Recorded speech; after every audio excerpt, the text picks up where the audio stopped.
ሰላም እንዴናችሁ ውድ የማን ዩናይትድ ኢትዮ ፋንስ ተከታታዮች በያላችሁበት ሰላማችሁ ይብዛ። በርካታ ስፖርታዊ መረጃዎችን ወደ እናንተ ይዘን መጣን። እስከ ፕሮግራማችን መጠናቂያ ድረስ አብራችሁን ቆዩ።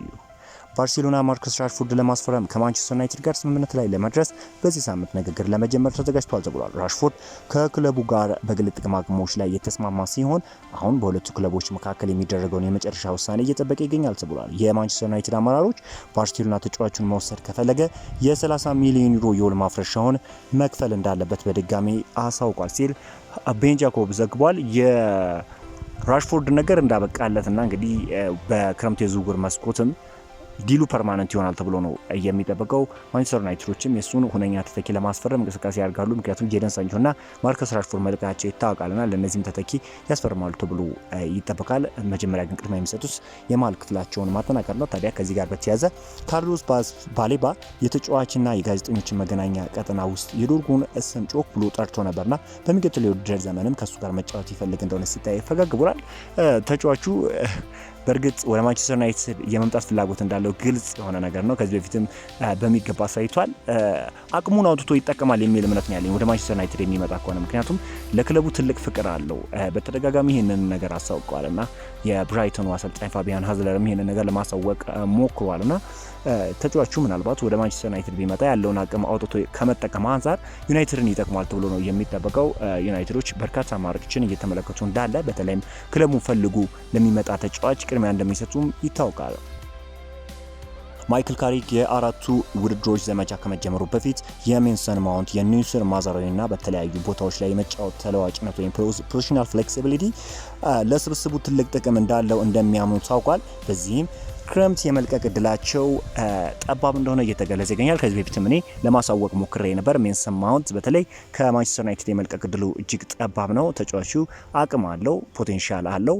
በቼልሲ ቤት እንዲሁ በማንቸስተር ዩናይትድ በሩበን አሞሪም ጊዜ በሚገባ አቅሙን ማሳየት የቻለ ተጫዋች እንደሆነ ይታወቃልና ለስኳድ ዴፕስም አስፈላጊ ስለሆነ ተጫዋቹ የመልቀቅ እድሉ ዝቅተኛ ነው ተብሏል። ብሩኖ ፈርናንዴዝ ሩበን አሞሪምን አድንቆታል። እንግዲህ አሞሪም የተጫዋች ግዢን በመፈጸም ረገድ በጣም ጥንቃቄ ያደርግ ነበር። ትኩረትም ለክለቡ ለመታገል ዝግጁ በሆኑ በፕሪሚየር ሊጉ ብቃታቸውን ባስመሰከሩና በዩናይትድ የሚፈልገውን ስነ ልቦና በተላበሱ ተጫዋቾች ላይ ነበር ብሏል። በዚህም በተለየ መልኩ በስሩ የተደረጉ ዝውውሮች ትክክለኛና ውጤታማ ነበሩ። የዩናይትድን ያጫወት በተመለከተ ግልጽ ራዕይ ነበረው። አሁን ደግሞ ማይክል ካሪክ ምን አይነት ተጫዋቾችን እንደሚያስፈርም ማየት በጣም አስደሳች ነው ሲል ነው እንግዲህ ብሩኖ ፈርናንዴዝ ለሩበን አሞሪም አድናቆቱን የለገሰው። ምንም እንኳን እንግዲህ በሩበን አሞሪም ትክክለኛውን ቦታውን ይዞ መጫወት ባይችልም እንኳን ተጫዋቹ ግን ምን ያህል ፕሮፌሽናል እንደሆነ በሚገባ ማስመስከር ችሏል። ዩናይትዶች የብሩኖን ውል ሊያራዝሙ እንደሆነ እየተገለጸ ይገኛል። ማንቸስተር ዩናይትድ የብሩኖ ፈርናንዴዝን ውል ለማራዘም ከተጫዋቹ ጋር ድርድር ጀምሯል ተብሏል። ምንም እንኳን ተጫዋቹ 57 ሚሊዮን ፓውንድ የሚጠጋ የውል ማፍረሻ ቢኖረውም ማንቸስተር ዩናይትድ ይህ ሂሳብ ቢቀርብለት እንኳን ኮከቡን የመሸጥ ሀሳብ እንደሌለው ተስማምቷል። አሁንም ቢሆን ፖርቹጋላዊውን አማካኝ ለማስፈረም የሳውዲ ክለቦች ፍላጎት ቢያሳዩም ዩናይትድ ግን ጥያቄዎችን እንደማይቀበል ግልጽ አድርጓል ተብሏል እና በማንቸስተር ዩናይትድ ቤት እያሳየ ያለው እንቅስቃሴ በተለይ በዘንድሮ ውድድር ዘመን እጅግ የተለየ ነውና ከዚህም በኋላ እኔ በተለይ በማንቸስተር ዩናይትድ ቤት ዋንጫዎችን ከፍ አድርጎ እንዲስም የምመኝለት አይነት ተጫዋች ነውና ብሩኖ ፈርናንዴዝ በሚገባ ያንን ነገርን የሚያሳይናል ተብሎ ነው የሚጠበቀው።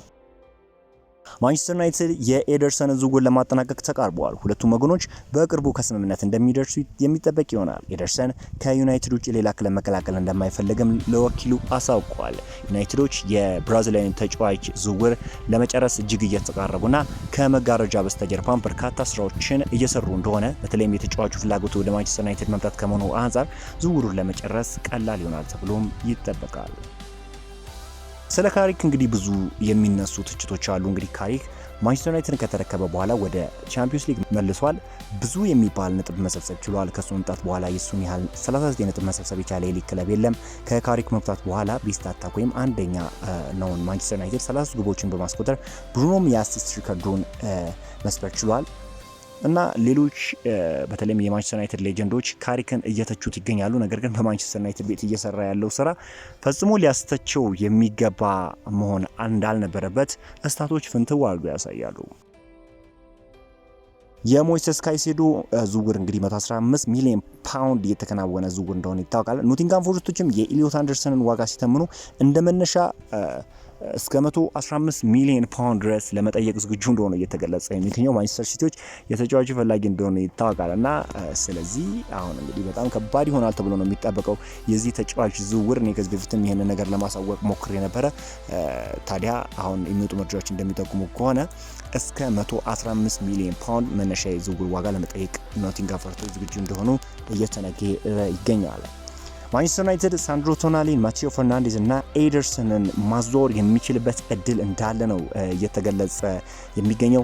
እስከ 3 የሚጠጉ ሚድፊልደሮችን በክረምቱ የዝውውር መስኮት ለማስፈረም ሀሳብ እንዳላቸው እየተገለጸ ይገኛልና አሁን ማንቸስተር ዩናይትዶች ያለባቸው የመሃል ክፍል ችግር በተለይም የካዝሚሮ መልቀቅ አንድ እንደ ሪዝንነት ቀመጥ ሊሆን ይችላል። በመሃል ክፍል ማንቸስተር ዩናይትዶች ራሳቸውን ለማጠናከር እስከ 3 ሚድፊልደሮችን የሚያስፈርሙበት እድል እንዳለና ቅድሚያ የሚሰጡትም በመሃል ክፍል ያለውን ችግር መፍታት እንደሆነ ነው እየተገለጸ የሚገኘው። የነ ሳንድሮ ቶናሊ ወደ ማንቸስተር ዩናይትድ መምጣት የነ ካርሎስ ባሌባና እንዲሁም ማቴዎስ ፈርናንዴዝ እንደ አማራጭነት ይመለከቷቸዋል ተብሎ ነው የሚጠበቀው። በተለይ የማቴዎስ ፈርናንዴዝ ዝውውር ቀላል ይሆናል ተብሎ ይጠበቃል። የዌስትሃም እንግዲህ ወደ ታችኛው ዲቪዚዮን መውረዱ ተከትሎና ዋጋውም ወደ 60 ወይም ወደ 50 ሚሊዮን ፓውንድ እስከ 40 ሚሊዮን ፓውንድ ድረስ የሚወርድበት እድል አለና በቀላሉ እሱን ማግኘት የሚችሉ ከሆነ እነ ሳንድሮ ቶናሊንም ይመለከታሉ ተብሎ ነው የሚጠበቀው። የኤደርሰን ዝውውር በተለይ ማኑኤል ኡጋርቴ ከማንቸስተር ዩናይትድ እንደሚለቅ ታውቋል። በክረምቱ የዝውውር መስኮት ማኑኤል ኡጋርቴ ማንቸስተር ዩናይትድን ይለቃል ተብሎ ነው የሚጠበቀውና ማንቸስተር ዩናይትዶች በግልጽ ለማኑኤል ኡጋርቴ እንግዲህ ለወኪሉ አሳውቀውታል ከማንቸስተር ዩናይትድ መውጣት እንዳለበትና የማንቸስተር ዩናይትድም የወደፊት ፕሮጀክት አካል እንዳልሆነ በሚገባ አሳውቀውታልና ማኑኤል ኡጋርቴ ከማንቸስተር ዩናይትድ የሚለቅ ከሆነ ለሱ ሁነኛ ተተኪ ማንቸስተር ዩናይትዶች ለማስፈረም ሀሳብ እንዳላቸው ነው እየተገለጸ የሚገኘው። ለሱ ሁነኛ ተተኪ ይሆናል ብለው ያሰቡትም ተጫዋች እንግዲህ ኤደርሰን እንደሆነ ይታወቃልና ከዛ ባሻገር የካዝሚሮ ሁነኛ ተተኪ ደግሞ ሌላ አንድ ሚድፊልደር ያስፈርማሉ በከፍተኛ የዝውውር ዋጋ እንዲያስፈርማሉ ተብሎ ነው የሚጠበቀው። ወይ ሳንድሮ ቶናሊ ወይ ኤሊዮት አንደርሰን የካዝሚሮ ተተኪ አድርገው ያስፈርማሉ ተብሎ ነው የሚጠበቀው። ሁለቱ የማይሳኩ ከሆነ እንኳን ካርሎስ ባሌባን የሚያስፈርሙበት እድል አለ እና አንድ ሚድፊልደር ደግሞ ጭማሪ ይኖራል ተብሎ ነው የሚጠበቀው። ማቴዎስ ፈርናንዴዝ ይሆናል ተብሎ ይጠበቃልና እስከ 3 ሚድፊልደሮችን ዩናይትዶች በክረምቱ የዝውውር መስኮት የማስፈረማ ሀሳብ ይኖራቸዋልና እነዚህ ሚድፊልደሮች የሚያመጡ ከሆነ በክንፍ መስመር ቦታ ላይ አንድ ተጫዋች እንዲሁም በፍልባክ ቦታ ላይ አንድ ተጫዋች የሚያስፈርሙ ከሆነ ዩናይትዶች በቀጣዩ ውድድር ዘመን በሚገባ እንግዲህ ለዋንጫ ተፎካካሪ የሚሆን ቲምን መስራት የሚችሉበት እድል እንዳለ እየተገለጸ ይገኛል። በክረምቱ የዝውውር መስኮት ግን ዩናይትዶች ከየትኛውም ክለብ በላይ ስራ የሚበዛበት ክለብ እንደሆነ ነው እየተገለጸ የሚገኘው። በዛሬው ዕለት እንግዲህ ዩናይትድን የተመለከቱ ስፖርታዊ መረጃዎች ይህንን ይመስላሉ። በአዳዲስ ስፖርታዊ መረጃዎች እስክንገናኝ ድረስ መልካሙን ተመኘ ነው።